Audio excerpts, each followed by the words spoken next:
The journey to the cabin had started with optimism, but fate had other plans for me.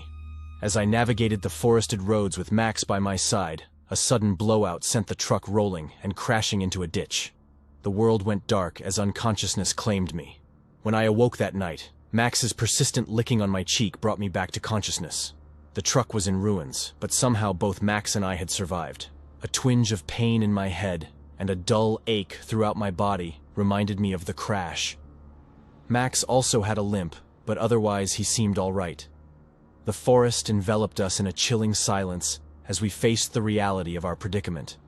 I assessed the situation, realizing I needed to hike out of the ditch to reach the cabin.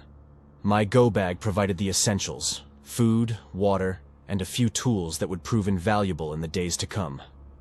With a makeshift shelter fashioned from a small tarp and some rope, we weathered the cold nights in the forest. A small campfire, which had been ignited with supplies from my bugout bag, offered warmth and a flickering respite against the darkness. The journey became a test of endurance, survival, and the unyielding bond between man and loyal companion. After 2 days of navigating the unforgiving terrain, Max and I emerged from the forest. The essential supplies in the go bag had sustained us, but the weariness etched across my face spoke of the challenges we'd endured. The cabin stood before us, a small beacon of hope. I didn't see Elizabeth's car anywhere, and my heart sank.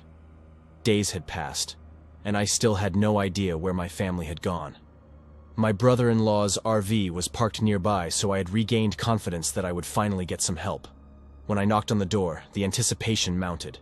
The door finally swung open, and there stood Elizabeth, the boys, and the warmth of reunion in their eyes. The weariness of the journey melted away as we embraced each other, grateful to be back together. It was a moment of triumph over adversity, a testament to the resilience of family bonds in a world that had tested us beyond measure. As I stepped into the familiar cabin, surrounded by the comfort of my family, the past few days faded into the backdrop.